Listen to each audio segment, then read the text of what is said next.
Hey, good morning. This is Wing Saber Historical Fencing, and we are actively recruiting. And we used to have a 50-50 ratio of male and female fighters. And while quotas are stupid, it is really pleasant to be in an organization that has lots of people who can happily give each other shit rather than having the balance be too far in one direction or the other. And having worked in environments where I was the only guy on the floor and used to talk about being, the token male on the floor, this kind of stuff matters. So I was going to ask Kat to talk a little bit about how she came into swordplay and stuff and what training's done for her. But at the same time, yesterday was Thanksgiving, and Roman has a really funny story that actually turns into kind of a cool introduction. So the marketing dweebs say your vibe affects your tribe. And I want you guys to come play with us if you're a good match for us. And that means not just a good match for me, but a good match for everybody else who's here. So, Roman, disembodied voice from behind the camera. Could you tell your story, please? Disembodied voice. So last night, I was playing around with the brand new Fokosh, and my girlfriend grabs one of our metal practice sabers.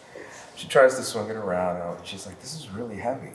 She's like, I can never swing this around." I'm like, well, there is this incredible lady named Kat, and she is half your size, and she is extremely lethal with that same saber. And she just looked at me in disbelief, like, that's impossible. I'm like, no, I'll have to bring you to class someday and bear witness to the lethality of our Kat. I'm delighted to be lethal. It makes me feel really good. Okay, so I guess it's my turn. Oh no. All the words that I know have fallen out of my head right now. Okay, so Russ asked me to talk to people about what inspired me to get into swordplay, I guess. And I grew up, reading all the books with the cool sword ladies because it was that era. You had the Alana books, you had Mercedes Lackey coming out, you had, my chief inspiration was Robin McKinley's The Hero and the Crown, where this redheaded girl gets a sword and becomes a total badass, basically. And if you haven't read it, you super should because it's amazing. It won a bunch of awards and stuff. So I grew up reading all these stories, and later I got into anime, which, if you want to know how old I am, it was Japanimation, okay? We don't call it that anymore, thank God. And again, we had all these cool female characters swinging swords, being amazing, rescuing the princess, rescuing themselves, rescuing the entire world. And I was like, wow, I love these stories. I wish I could do that, but, no one does that. That's okay. And time passes, and I started becoming aware that people do that. People go out and play with swords. This is still a thing you can do. And I'm not talking about Olympic fencing or whatever. That wasn't of interest. It was, heroic medieval fantasy stuff.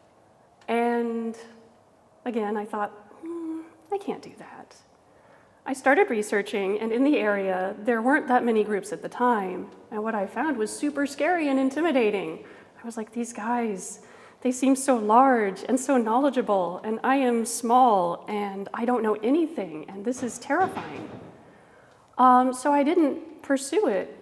And then eventually I thought, well, I do know one person who's not as scary, who knows how to do sword things, because Russ was an acquaintance from a long time, and I'd leaned on him a few times for sword knowledge in fiction writing, in doing an animated short, and I thought, okay, maybe Russ will teach us swords.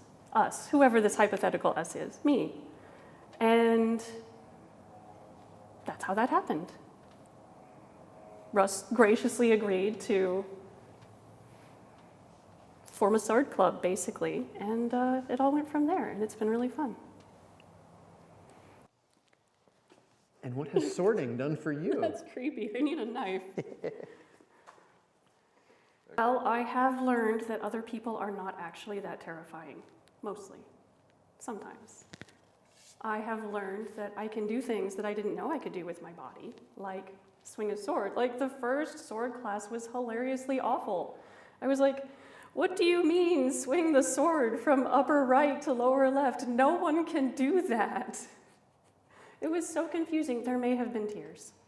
But no, one can do that. And one can overcome one's fears, one's anxieties, and meet amazing people who are very strange, but then oneself is often very strange, so that's okay.